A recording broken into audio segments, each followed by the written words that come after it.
कहानी की शुरुआत में हार्लन नाम के आदमी को दिखाया जाता है जो कार में अपनी गर्लफ्रेंड के साथ बैठा है। उसकी गर्लफ्रेंड ऑस्ट्रेलिया से थी, इसलिए हार्लन ने उसे खुराक दे दी। ये देखकर एक सज्जन इनके पास आए और इनके आपसी मामले में अपना पेट अड़ाने लगे। फिर हार्लन ने गाड़ी से उतर के अजनबी को उसकी औकात दिखा दी। इसी के साथ द गुड सिनेमा पेश करते हैं आउट ऑफ फर्नेंस। इसके बाद रसल सिग्मा को दिखाते हैं जो यहाँ फैक्ट्री में मजदूरी कर रहा है। घर आते वक्त उसे छोटे भाई रोडनी की गाड़ी रोड पे खड़ी हुई दिखी। उतर के देखा तो उसे अंदर रोडनी मिला जो हॉर्स रेसिंग पे सट्टा लगा रहा था। उसके भाई के आते ही वो बैट हार गया। उसके लॉजिक के हिसाब से रसल पनौती है, लेकिन पनौती ना रसल है और ना ही घोड़ा, बल्कि जुआ ही असली पनौती है। रोडनी ने जुआ खेलने के लिए जॉन नाम के आदमी से पैसे उठाए थे। जॉन एक लोन शार्क है जो भारी ब्याज पे पैसे देता है। रसल ने छोटे भाई को ज़्यादा कुछ नहीं कहा क्योंकि एक ही तो भाई है। हालांकि बाप भी है लेकिन काफ़ी बीमार। उसके बाप का ध्यान उसका अंकल रख रहा था क्योंकि माँ नहीं है ना। इसके बाद रोडनी यहाँ पर आया। यहाँ हमें पता चलता है कि रोडनी रोड साइड लड़का नहीं बल्कि आर्मी मैन है। इसके बाद रसल जॉन के पास जाता है जिसने रोडनी को लोन दिया था। अंदर जाने से पहले रसल ने देखा कि जॉन को एक आदमी पैसों के लिए धमका रहा है और ये वही शुरू वाला हार्लेन है। रसल ने अपने पूरे महीने की कमाई दे दी और कहा कि बाकी अगले महीने दे दूंगा। उसने बस जॉन से इतना कहा कि रोडनी को पैसों के लिए परेशान ना करे। बताओ, रोडनी का भाई तो साक्षात श्री राम जी का रूप है। फिर रसल जब वापस लौट रहा था तो हम देखते हैं कि किसी ने सड़क के बीचों बीच मूत रखा है। उस मूत के कारण रसल का बैलेंस बिगड़ गया और एक कार से उसकी टक्कर हो गई। कार में एक औरत थी और उसकी छोटी बच्ची। अनफॉर्चुनेटली दोनों में से कोई नहीं बचा। इस एक्सीडेंट के बाद रसल को 8 साल की जेल हो गई। उसकी गर्लफ्रेंड लीना ने उससे एक बार भी ना मिलके अपनी औकात दिखा दी। हालांकि उसका भाई रोडनी उससे रेगुलरली मिलता रहा। रोडनी अब इराक जा रहा था, इसलिए कुछ वक्त तक वो अपने भाई से नहीं मिल पाएगा। बहुत जल्द 8 साल बीत गए, मतलब हमारे लिए जल्दी लेकिन रसल के लिए नहीं। फिर एक दिन रोडनी ने उसे बताया कि अब उनके बीमार पिता नहीं रहे। रसल तो जैसे ये खबर सुन के टूट ही गया। कुछ महीनों बाद उसकी सज़ा पूरी हुई।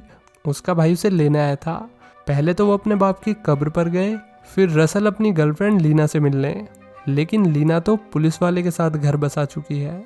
फिर रसल ने वापस उसी मिल में मजदूरी शुरू कर दी जहाँ वो पहले किया करता था। इधर इसका भाई रोडनी रोड साइड फाइटिंग में हिस्सा लेने लगा। इसका अपोनेंट तगड़ा तो लग रहा था, लेकिन जब उसने रोडनी की माँ को बुरा भला कहा तो रोडनी अपना होश खो बैठा और उसने सामने वाले बंदे के कुत्ते फेल कर दिए। हालांकि रोडनी को ये फाइट हारनी ही थी, मगर जीत के उसने जॉन को उसकी औकात दिखा दी। जॉन ने उससे कहा कि तुम अब फाइटिंग के लायक नहीं हो क्योंकि तुम्हारा दिमाग तुम्हारे काबू में ना होके सामने वाले काबू में है। जब रोडनी घर आया तो उसकी शक्ल देख के रसल समझ गया कि वो इलीगल फाइट्स में हिस्सा ले रहा है। अगले दिन रसल को बैंडेज मिली, जिसके बाद उसने रोडनी से बात करी। उसने रोडनी से कहा कि वो भी उसके साथ मिल में काम कर सकता है। बेशक वो फाइट जितना नहीं कमा पाएगा लेकिन जिंदा तो रहेगा। मगर रोडनी को अब जिंदगी में कोई दिलचस्पी नहीं रह गई। इंडिया ऑस्ट्रेलिया का मैच देखने के बाद से वो बेहद परेशान था। इसके बाद रोडनी जॉन के पास गया और उससे कहा कि वो एक ही फाइट में रोडनी के सर से हार्लन का पूरा कर्जा उतरवा देगा। असल में हार्लन ही फाइट्स को ऑर्गेनाइज कराता था और अब रोडनी अगली फाइट में हारेगा ताकि हार्लन सट्टे में मोटा पैसा कमा ले और जॉन का कर्जा भी उतर जाए। सबके लिए विन विन सिचुएशन है।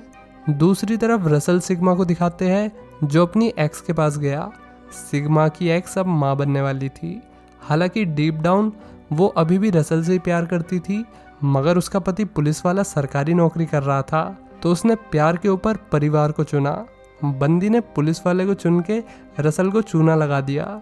अब बेचारा लटकी हुई शक्ल लेके उसी जगह पहुंच गया जहां पर वो एक्सीडेंट हुआ था।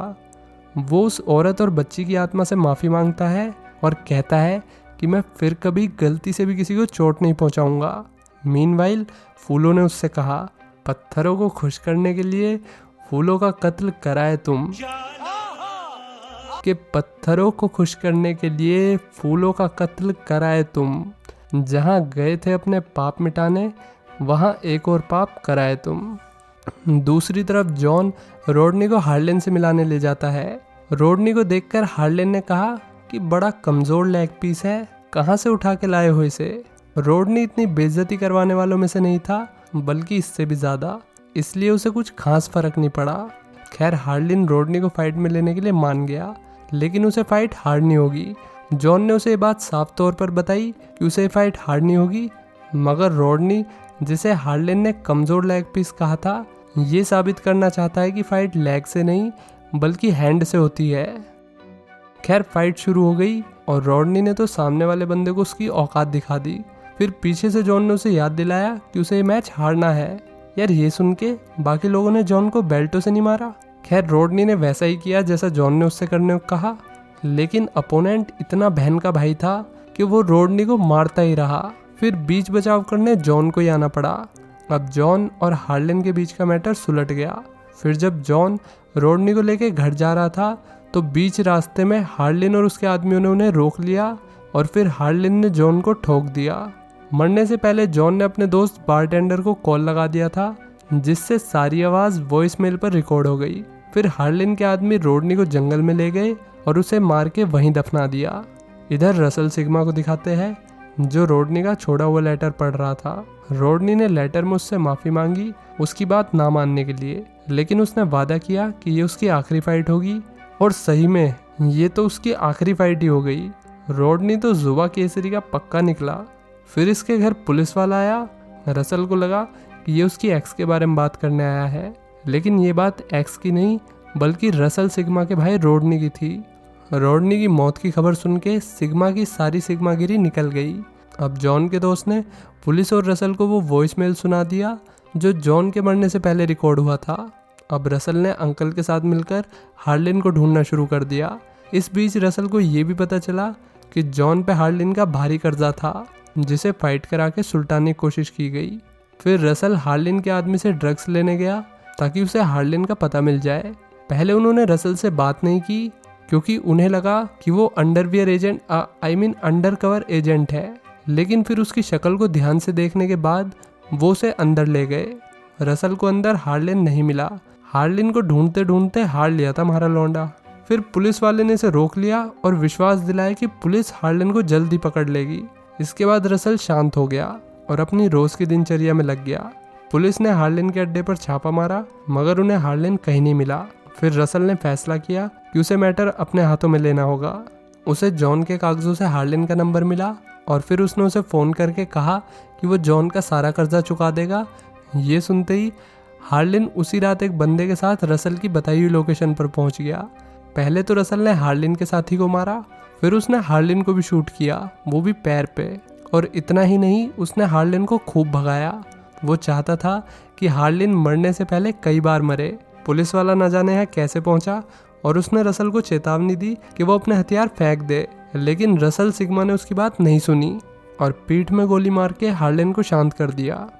आखिरी सीन में हम देखते हैं कि रसल अभी भी अपने घर में है, मतलब पुलिस वाले ने उसकी कंप्लेंट नहीं की और रसल बच गया। कैसी लगी दोस्तों हमारे सिग्मा रसल की ये मूवी? लाइक और कमेंट करके बताइए। चलिए अब देखते हैं आज के शाउट आउट्स। निर्भया ठाकुर कह रहे हैं कि दरवाजे पर पक्का दया होगा। डी के बॉस को भी ऐसी गोली चाहिए जिससे उसका दिमाग खुल जाए। रिवॉल्वर वाली ट्राई करो भाई। MJ gaming fight club explain करने के लिए कह रहे हैं, करूँ क्या दोस्तों? अगर 10 कमेंट फाइट क्लब के लिए दिख गए तो कर दूंगा। सैम को एक्सप्लेन करने का तरीका थोड़ा कैजुअल नहीं लगता बल्कि बढ़िया लगता है। नीचे वाले भाई को भी लाइफ टाइम यही ड्रग्स चाहिए। भाई जीत के लिए गोली नहीं कोहली चाहिए। खैर सब दिन एक से नहीं होते। चलिए आज के लिए इतना ही, मिलते हैं नेक्स्ट वीडियो में। Till then take care, bye bye.